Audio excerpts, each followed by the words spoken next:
কিন্তু এই যে 19, 20, 21-এ ইয়ে করে তারপরে একটা খুব ভারী একটা সোয়েটার পরে কিংবা একটা কোট পরে এইটা আমরা এফোর্ড করতে পারবো না। তো ওই জন্য আমি উপদেষ্টা পরিষদের কাছে সবাইকে চিঠি দিচ্ছি, ধর্ম উপদেষ্টাকে চিঠি দিয়েছি যাতে করে তিনি ইমামদেরকে জানান যাতে মসজিদের তারাবি নামাজের সময় যাতে থার্মোস্ট্যাটটা এই যে 25 কিংবা 26 সেটা কিন্তু একটা কমফোর্টেবল টেম্পারেচার। তা আপনি ওই যে সাইবেরিয়ার অনুভব নিয়ে আমরা কিন্তু ইয়ে করতে পারবো না, ওই রকম ঠান্ডা আমরা এফোর্ড করতে পারি না।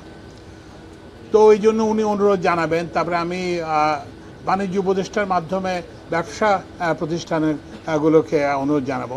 বাংলাদেশ ব্যাংকের মাধ্যমে আমরা সমস্ত ব্যাংকগুলোকে অনুরোধ জানাবো যাতে তারা অন্তত এই রমজান এবং গ্রীষ্মের গরমের মৌসুমে যাতে তারা সেটা নিয়ন্ত্রণ যন্ত্র ব্যবহারের ব্যাপারে কোনো বিধিনিষেধ নাই, কিন্তু এটাকে ওই যে 25 কিংবা তার ডিগ্রি কিংবা তার বেশিতে রাখতে হবে।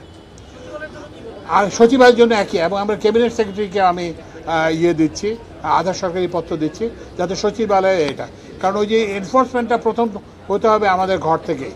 সচিবালয়ে আপনারা জানেন যে আমরা করার আগে আমরা বলেছিলাম যে শীতকালে চালানো যাবে না, এবং আমি কিন্তু সেটা মেনে চলেছি। যারা আমার রুমে গেছেন আপনারা দেখছেন যে আমাদের আমরা চেষ্টা করছি।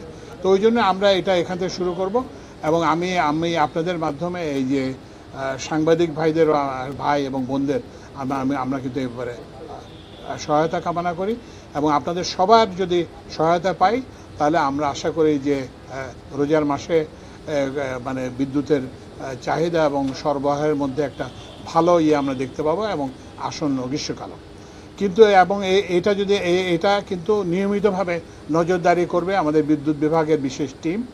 এবং যদি দেখা যায় যে না এটা আমাদের যে এই অনুরোধ উপেক্ষিত হয়েছে, এই অনুরোধ কেউ রাখছেন না, তাহলে কিন্তু আমরা আইনানুগ ব্যবস্থা গ্রহণ করব। বিদ্যুৎ সংযোগ বিচ্ছিন্ন হতে পারে যারা এগুলো মেনে চলবেন না, কিংবা আরও অন্যান্য যেসব আইনানুগ যেসব ব্যবস্থা আছে আমরা সেসব ব্যবস্থা গ্রহণ করব।